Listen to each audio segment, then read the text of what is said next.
بسم اللہ الرحمن الرحیم۔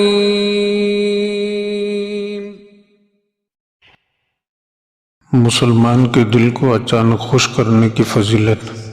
ایک شخص 700 درہم کا مقروض تھا۔ کچھ لوگوں نے عبداللہ ابن مبارک رحمہ اللہ سے کہا کہ آپ اس کا قرض ادا کر دیں۔ انہوں نے منشی کو لکھا کہ فلاں شخص کو 7000 درہم دے دیے جائیں۔ یہ تحریر لے کر مقروض ان کے منشی کے پاس پہنچا۔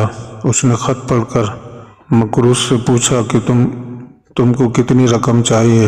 اس نے کہا میں 700 کا مقروض ہوں اور اسی رقم کے لیے لوگوں نے ابن مبارک رحمہ اللہ سے میری سفارش کی ہے۔ منشی کو خیال ہوا کہ عبداللہ ابن مبارک رحمہ اللہ سے بھول ہو گئی ہے اور وہ 700 کے بجائے 7000 لکھ دیے ہیں۔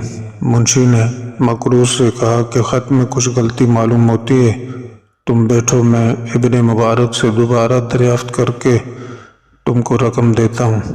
اس نے عبداللہ ابن مبارک رحمہ اللہ کو لکھا کہ خط لانے والا تو صرف 700 درہم کا طالب ہے اور آپ نے 7000 دینے کی ہدایت کی ہے، کہیں آپ سے بھول تو نہیں ہو گئی؟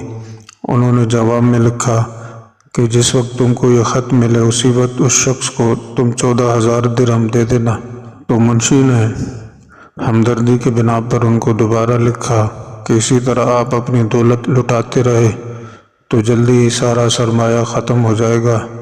منشی کی یہ ہمدردی اور خیر خواہی ان کو ناپسند ہوئی اور انہوں نے ذرا سخت لہجے میں لکھا کہ اگر تم میرے ماتحت ہو تو میں جو حکم دیتا ہوں اس پر عمل کرو، اور اگر تم مجھے اپنا ماتحت سمجھتے ہو تو پھر تم آ کر میری جگہ پر بیٹھو، اس کے بعد جو تم حکم دو گے میں اس پر عمل کروں گا۔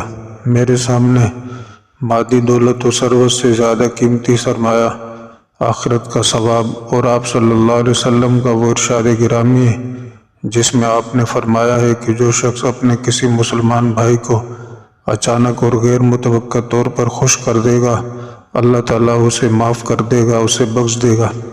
اس نے مجھ سے 700 درہم کا مطالبہ کیا تھا، میں نے سوچا کہ اس کو 7000 ملیں گے تو یہ غیر متوقع رقم پا کر بہت زیادہ خوش ہوگا اور آپ صلی اللہ علیہ وسلم کے فرمان کے مطابق میں ثواب کا مستحق ہوں گا۔